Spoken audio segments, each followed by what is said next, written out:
What up? T-Bob here. And Jake as well. And look at you. You done stumbled upon little OTB Saints, where we bring you all the latest black and gold coverage. Who are the Saints going to draft? Who's going to be their quarterback? What does the salary cap look like? All that information and more. Hope you enjoy it. Like, subscribe. All right, Jake's going to attempt to do the impossible and name 12 NFL quarterbacks better than Derek Carr. I actually went 14 off the top of my head. We got Mahomes, Burrow, Goff, Allen. Hold on, wait. Take a break real quick. Why? I just need to get some stats pulled up here, so I can be ready. Okay. To fight again, you on like this this isn't even necessarily a stats conversation. This is every single Saints fan, if they were being honest with themselves, would take any of these 14 quarterbacks over Derek Carr. Okay, name them. All right. Patrick Mahomes, Joe Burrow, Jared Goff. Yeah. You okay? Easy. Are you sure? You good with that? Josh Allen. Yeah, of course. Brock Purdy. Yes. Yeah, sure, I guess. CJ Stroud. Yeah, duh. Jordan Love. You're lying. Jordan Love's got to do it for more than 8 games. Jordan Love has had 8 good games his career. True or false? He threw for 4,200 yards last year. I do believe 32 and 11. I do believe that that I would as well take Jordan Love over Derek Carr because Derek Carr's a known quantity and Jordan Love has a way higher ceiling and feeling of potential. But like he wasn't that good the first 8 game season. That crappy Saints team Derek Carr wasn't good for 17.17. No, he was incredible the last 6 games, to be fair, just like Jordan Love was. Yeah, the competition. Well, it's going to be a lot of the same competition on this schedule too, though. All I'm saying is we're crowning Jordan Love. Let's see him do it for more than 8 games. He was the 7th guy that I named. More than 8 games. It's just like we crowned Trevor Lawrence, and he kind of sucked last year. And now he gets paid what? $250 million? I don't have Trevor Lawrence on this list.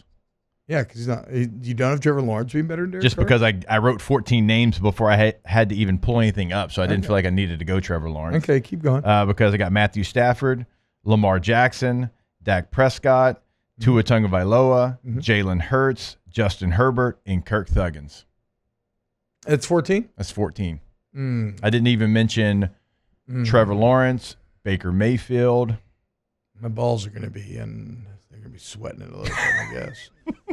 Pretty good 14 there, to be fair. I still think Jordan. That's not even counting rookie quarterbacks like Caleb Williams. I still think Jordan Love's doing a little bit of like CJ Stroud. How'd this guy get in the party? What if Bryce Young ends up not sucking? Well, but you said that he needs to do it for more than 8 games. Derek Carr only did it for 6, like you said. Derek Carr's done it for. He's had 12 and 4 seasons as starting quarterback, made Pro Bowls and stuff. Jordan Love did it for 8 games. Oh yeah. A little sweaty down there, huh? It doesn't feel great. Didn't feel like you named 14 quarterbacks. Those are all pretty damn good. Matt Stafford's old, though. You know? He's pretty old. So's Derek Carr, though. Yeah. Yeah. But Super Bowl. Klint Kubiak is bringing a new, again, let's just count on Kubiak to make all things feel good. Klint Kubiak is bringing a new level of accountability to New Orleans Saints. Remember how last year Carmichael and Allen would not go after Carr? And I mean, I think Dylan Allen, quite frankly, looked like a fool at times in how willing he was to defend Derek Carr at all costs, while calling out people, other teammates publicly. Tell me if you think this is odd, Jake. I've never heard of this before. During this portion of the season, they're non-committal. Whether it'll stay like this during the regular season. I'm used to in a meeting setting, you might start as an offense and you watch some film together, do some install, but then you go into your different position groups and that's where you watch the majority of your film.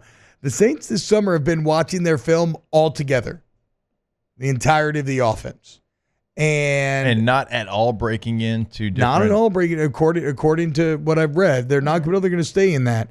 But that it's been purposely by design because Kubiak wants one voice to kind of, as they're working in a new offense, wants one voice to be like very clear about, okay, this is the expectation, this is what we're going to do. And for whatever this is worth, the players are saying that there has been a level of accountability that was not there before, including calling out Carr when he screws up, as opposing to kind of letting that happen behind closed doors in front of, or instead of in front of everybody. Everyone does it a little bit different. In San Diego, we were more, hey, quickly meet as a offense, like in the totality of the unit, and then break off into rooms more. That's what I'm used to as well. But in Denver, it was a lot of everybody meeting together, and Peyton had the clicker, and Peyton had the legal pad in front of him, and he was the one going over misassignments. All right, so that was different for me, and we did that probably 85% of the time, and then it was 15% break off into your running back, O-line, quarterback, receiver, tight end room. So everybody does it a little bit different. Now, I will say this. When I got to Denver, and it was kind of like player-led, and Peyton was the one doing the talking because Mike McCoy was our offensive coordinator. He ended up being a head coach the next year, so it's not like he was, he was a somebody. And then you had Adam Gase was the quarterback coach, and so future NFL head coaches, but it was him. Like, he was running the meeting, and he was calling out everybody. It didn't matter if you were, DT, if you were Decker, No-Shaw, Willis McGay, did not matter. Like, he was calling you out.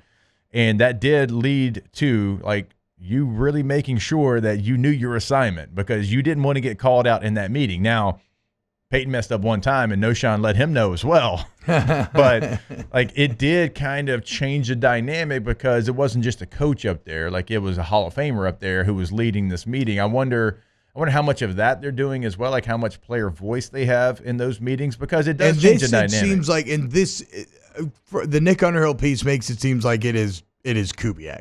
Yeah. It is Kubiak's voice. Yeah, for sure. But I wonder how much they're hey, if let's say, gosh, I don't want to I'll pick on Foster because Foster wouldn't care. Let's say Foster messes up and he has an MA.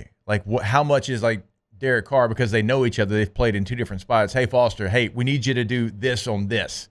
And if Foster sees somebody, right? If Foster is in a combo block with Fuaga, who's a rookie, hey, really, we need your outside hand here.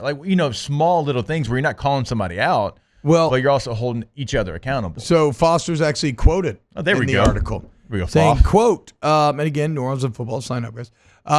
Quote, "No one is above the man sitting next to them. Everyone should be ready. I've been in offenses where it's look, come in with thick skin and a leather jacket on because there's a little bit of berating going on, which is fine. That's a style to do it. I played in multiple offenses where that's a style, and if it works, if you're tough and have thick skin." He played for Gruden. Moreau said the team has thick skin for now, but he noted that it's easy to be that way this time of year before anything bad has happened. The idea is to ensure the team works together and avoids possibility of anything bad lingering.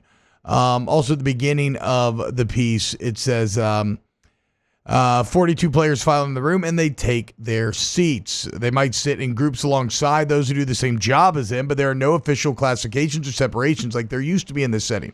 The quarterbacks, running backs, tight ends, fullbacks, offensive linemen all meet in the same room and get the same coaching. The idea, 42 hear one. The one voice explains how things are expected to be done and addresses any corrections that need to be made. Other coaches will speak up and give their insight and direction, and all those voices work to combine as one, leading the team in the same direction. And then it just goes on. Here's what Klint Kubiak had to say, quote, "I think it's important," and this about him being the main leader of the meetings, quote, "I think it's important to hear one voice early that's really important as an offense, that we're all speaking the same language as coaches and players." And again, they're kind of non-committal as to whether or not that will continue during the season, but that's at least how it started here. I kind of like it. But then again, it is sunshine pumping season, and I like everything that I'm hearing anecdotally about this offense thus far this offseason. It's all going to come down to the guy that we started the conversation with, Derek Carr. Top 12 quarterback in the NFL. Which three names are you taking off this list? Let me see that list. Hand it to me. I'll go ahead and say Jordan Love for now because he's one that jumped off. There's 32 of 32 would take Jordan Love over Derek Carr. I didn't say that. I'm talking about who's going to have a better year this year. Of course you take Jordan Love. He's young and has more potential. But if he's going to be top 12, the guys that Carr could pass up on this list would be Love.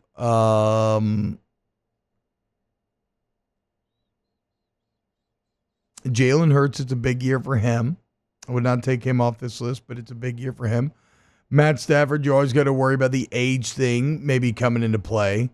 I imagine Dak will have great stats, but I wonder how Cowboys fans will feel about him by the end. Dak, 4,500 yards, 36 touchdowns, 9 interceptions. Dak was statistically the best quarterback in the NFL last year. But Well, it's third in yards, yeah. who would you take over? But you would take a lot of these guys over Dak Prescott. Yeah, he'd probably be somewhere in the 8 range. Yeah.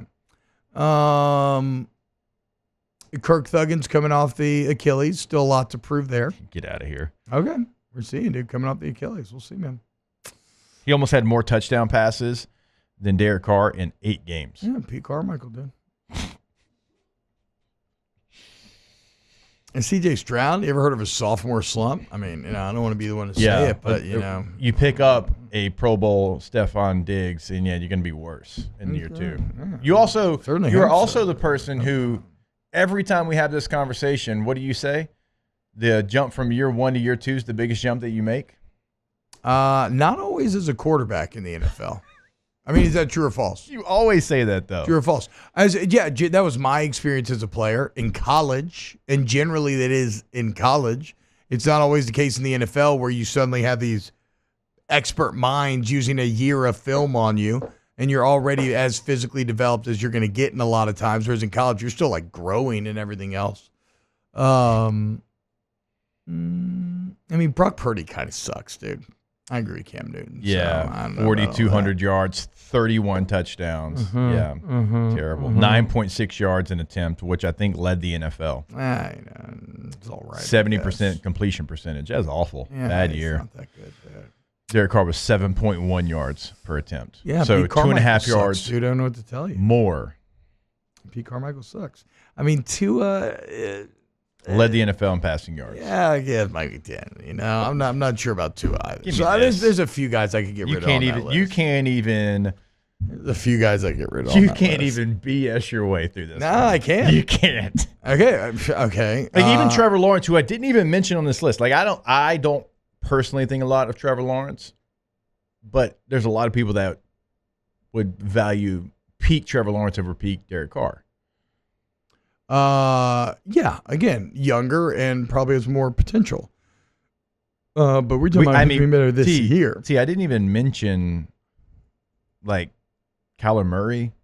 What about Will Levis, who had a really Why nice would you rookie mention season? Calamari? And why would you mention because there's no need to mention those guys. Calamari, get the hell out of here. Okay.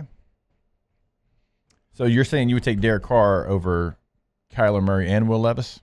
And that's not rhetorical. Yeah, for sure. Oh, for sure. For sure. Okay.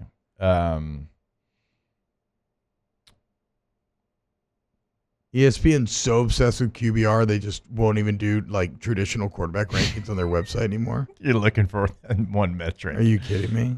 Like, what's up? Hey, honestly though, having this Anthony Richardson, by the way, I think is going to have a monster. Here it is. Okay. Year. So Derek Carr last year finished the season with a 97 quarterback rating. It's number 10 in the NFL. It's ahead of Jordan Love, Baker Mayfield, Justin Herbert, Patrick Mahomes, Matthew Stafford, Josh Allen, Geno Smith, Joe Burrow, Kyler Murray, Jalen Hurts at 20, Lawrence at 21. Sheesh, good list you got. I don't know. Derek Carr already finished ahead of him last year. What do you want me to tell you? Wow, just amazing black and gold takes right there, Jake. I don't think I've ever heard any takes that are better than the two guys that just gave you that take. And you can keep getting them by going ahead and liking, subscribing, ringing the bell to get notifications when we post. Have a great day. We'll see you on the next OTB Saints.